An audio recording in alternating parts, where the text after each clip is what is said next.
ሶስተኛው ቀን ኢድ በእኛ ቤት እንደዚህ ነበር ማለት ነው። ውድ ጓደኞቼ እንግዲህ ከቤተሰቦቻችን ጋር ስንውል በጣም ደስታ አለው። አልሐምዱሊላህ ረብል ዓለሚን። እንግዲህ ለሚቀጥለው አመት ኢንሻአላህ በሰላም ያደርሰን፣ በሰላም ምን ደርሳለ ያድርገን በጤና ማለት ነው። ከዚህ ደግሞ በስተን ጨምረን የምንታዩና አላህ ያድርገን ማለት ነው። እዚህ ጋር እንግዲህ ሶስተኛው ቀን ኢድ ይህን ይመስል ነበረ። በጣም ነው የሚያምረው፣ በጣም ነው ደስ የሚለው። በነገራችን ላይ በጣም ሙቀት ነው፣ ሙቀት በጣም አስቸግሮን ነበረ።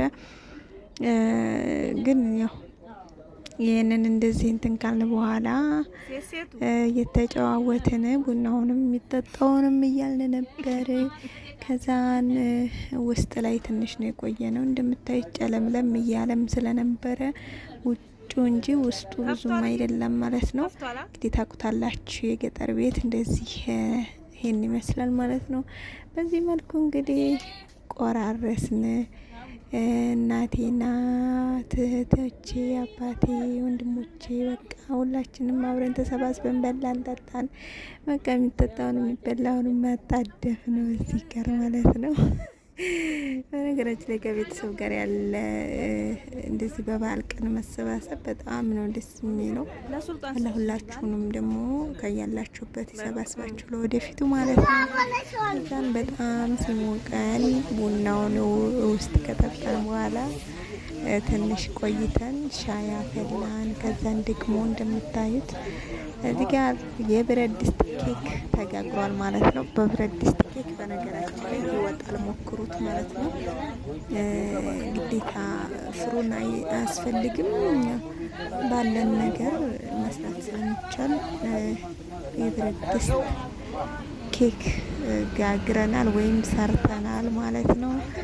እዚህ ጋር እንግዲህ በሁለት አይነት ከለር የተሰራ ኬክ ነው ማለት ነው። እዚህ ጋር እህቴና እናቴ እየተመራረቁ ነው። እንግዲህ ባህላችን ነው መመራረቅ፣ ዱዓ መደራረግ ግዴታ ነው። ባህል እና የድሮ አካሄድ ባይቀር ኖሮ እንደዚህ ብዙ አትሆንም ነበረ። ኢትዮጵያ ብዙ ነገሯ አይመሰቃቅልም ነበር እላችኋለሁኝ። በድሮ የሚሄድ የለም አሁን ላይ የምን ምርቃን የምን ዱዓ የምን እንደዚህ ነገር ምናምን ይባላል ማለት ነው። እዚህ ጋር ዱዓ እያደረጉ ነው፣ የተመራረቁ ነው። እንደምታዩት በጣም ደስ በሚል ሁኔታ በክብር እናትና አባታችን ተቀምጠው እኛም ደግሞ እየተመረቅን እኔም ካሜራማን ሆኜ ማለት ነው እየተመራረቅን አሚን እየተባባልን ነው። እዚህ ጋር የብረት ድስቷ ኬክችን ትመስላለች ማለት ነው። በጣም ታምረው፣ በዛ ላይ በጣም ነው የምትጣፍጠው። ክሬም ነው የቀራት ግን ቸኮሌት አላት። ሰምታችኋል። እኔ የፈጠርኩት ቸኮሌት አላት ማለት ነው። በጣም ነው የምትጣፍጠው።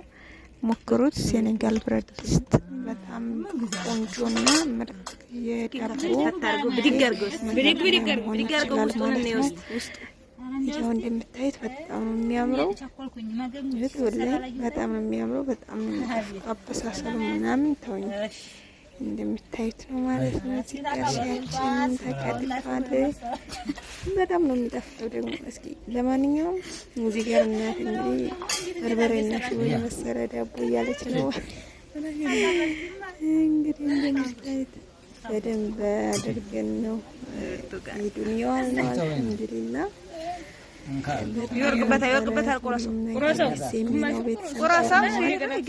እንግዲህ እኛ መንገደኛ ነን። ቀስ ብለን ቤተሰቦቻችንን እንሰናበታቸዋለን ማለት ነው።